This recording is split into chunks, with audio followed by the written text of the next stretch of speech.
Mucayo warra adi kallo itinditina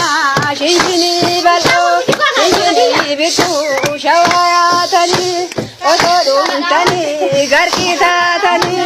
dunya ambilash bagabatani ashwajina elama ashilana ya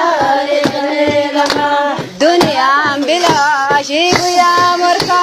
gafate lonti nankara tocha ashwa